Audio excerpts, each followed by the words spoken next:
Hello and welcome to Undead Gaming News, your one-stop shop for all things gaming. I'm your host Zombie, and first up this week we have Sharkmob, who have now announced that there will be no further development of their Battle Royale, Vampire the Masquerade Bloodhunt. The studio said in a statement, "Ever since launch we have been on a journey to excite and delight our players. However, while we have an amazing and very engaged community, we haven't been able to reach that critical mass needed to sustain development.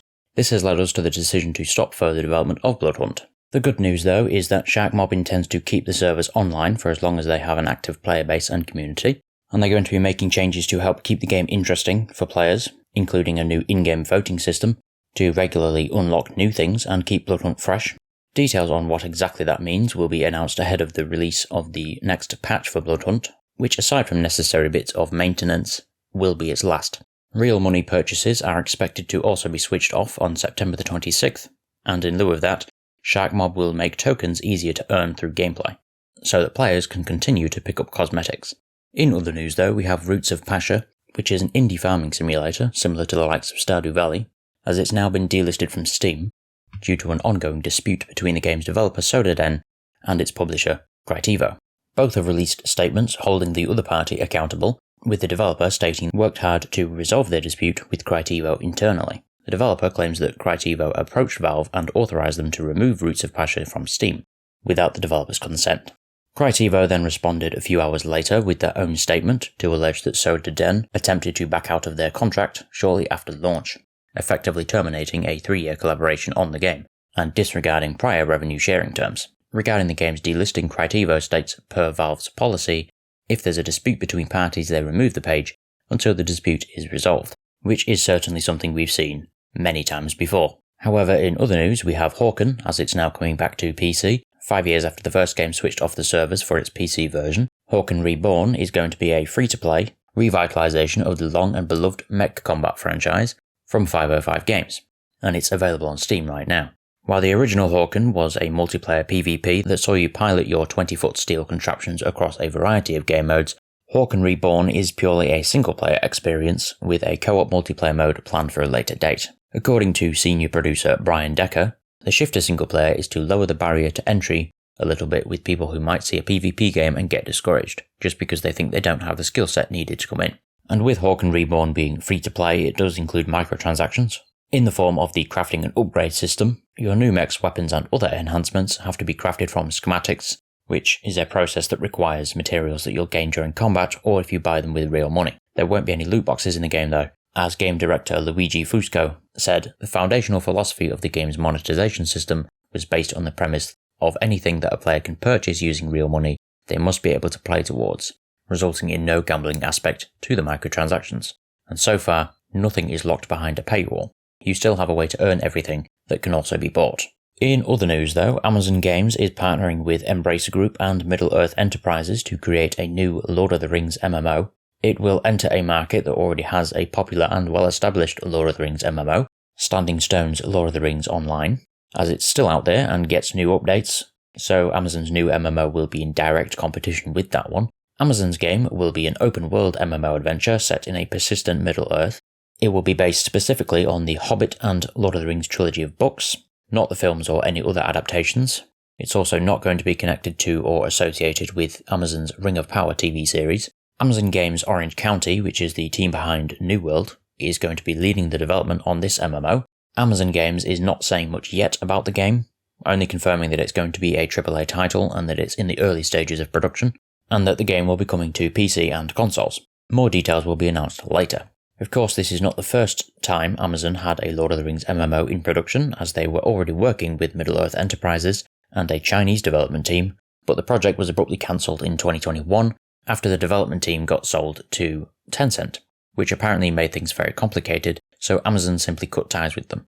But considering that the team behind the new MMO is the same team behind Amazon's New World MMO, it's a lot more likely that it's going to come to fruition this time. Also in the news, we have publisher Humble Games, as they've announced Wizard of Legend 2. The original Wizard of Legend was an isometric dungeon crawler developed by Contingent 99 and was fairly successful when it launched back in 2018, selling around 500,000 copies shortly after it launched. However, its sequel is an entirely new experience that's being developed by Dead Mage, who most recently made Children of Mortar in 2019. Humble Games head of strategy Becky Sayers talked about the game in a showcase where she said, "Dead Mage is a perfect fit for what we want to do with the Wizard of Legend franchise. Players are going to experience the same beloved charm from the original game, but this time with improved 3D graphics, an expanded storyline, and even online multiplayer." Contingent 99 is also involved with the project, working with Dead Mage on a consultant basis. Wizard of Legend 2 doesn't have a release date yet, but it's currently available for wishlisting on Steam. Over on CD Projekt's side of things, they've confirmed some layoffs in a statement. The layoffs are within the Molasses Flood, who are of course the team behind the Witcher game that's currently in development known as Project Sirius, which also recently had a new framework made after a re-evaluation. As for the layoffs, a CD Projekt representative said, "Because the project changed, so is the composition of the team that's working on it, mainly on the Molasses Flood side." The concrete number of employees we parted ways with is 21 team members in the US and 8 in Poland, working on the project outside of the US.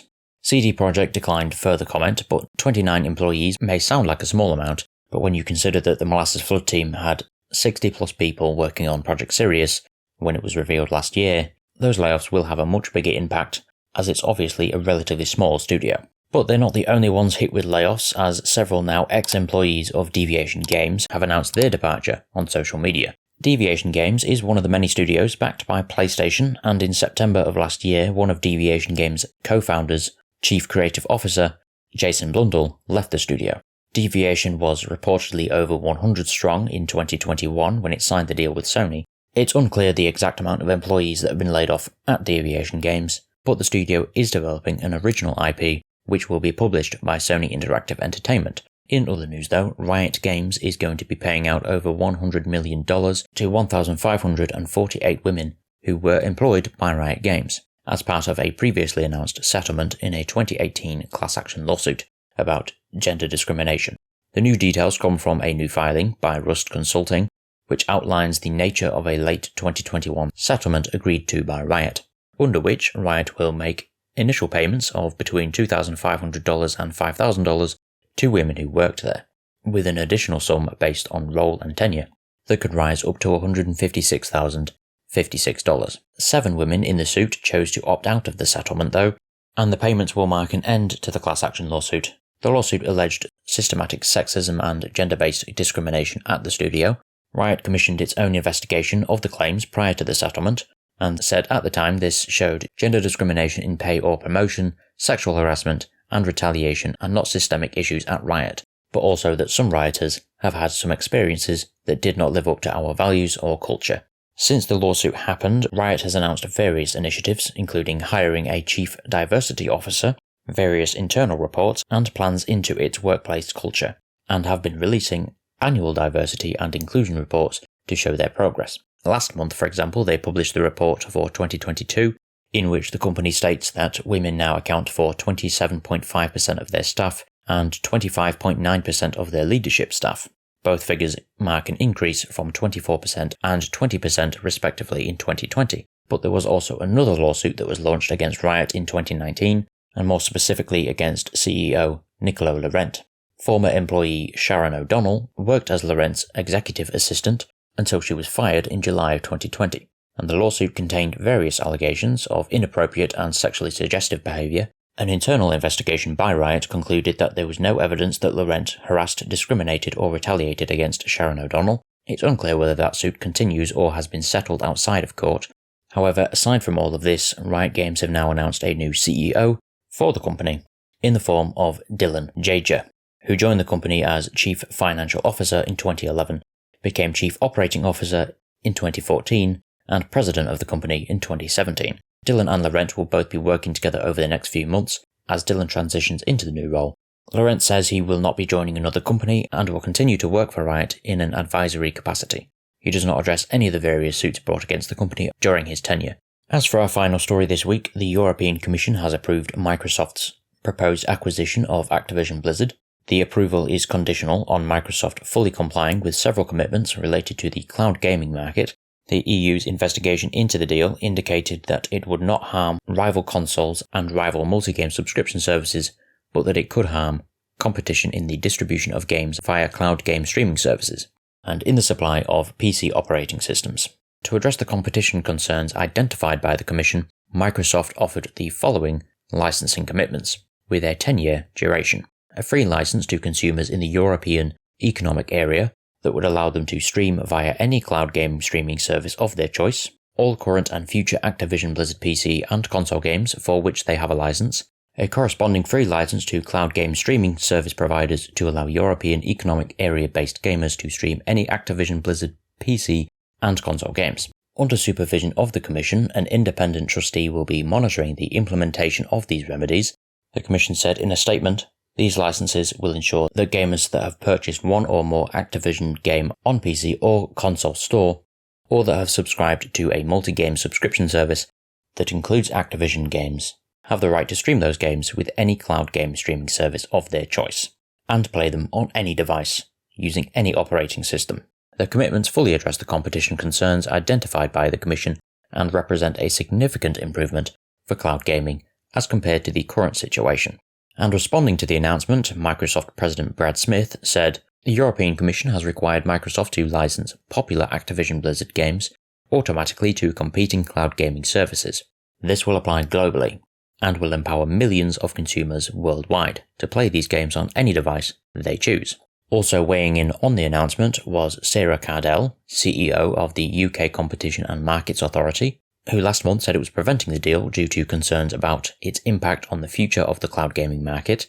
In Sarah's response to the European Commission's decision, she says, "The UK, US and European Commission authorities are unanimous that this merger would harm competition in cloud gaming." The CMA concluded that cloud gaming needs to continue as a free, competitive market to drive innovation and choice in this rapidly evolving sector. Microsoft's proposals accepted by the European Commission would allow Microsoft to set the terms and conditions for this market for the next 10 years. They would replace a free, open and competitive market with one subject to ongoing regulation of the games Microsoft sells, the platforms to which it sells them, and the conditions of the sale. This is one of the reasons the CMA's independent panel group rejected Microsoft's proposals and prevented this deal. While we recognise and respect that the European Commission is entitled to take a different view, the CMA stands by its decision. Since she also mentioned the US in her statement, it's important to add the context, as the US Federal Trade Commission also sued Microsoft in a bid to block the proposed acquisition over antitrust concerns. There's still a few more commissions to make their final ruling on the acquisition, and hopefully that will be done within the next couple of months. But that's all we have time for this week. If you have any thoughts on anything discussed this week, please leave in the comment section below as always, and I will see you next week. Goodbye.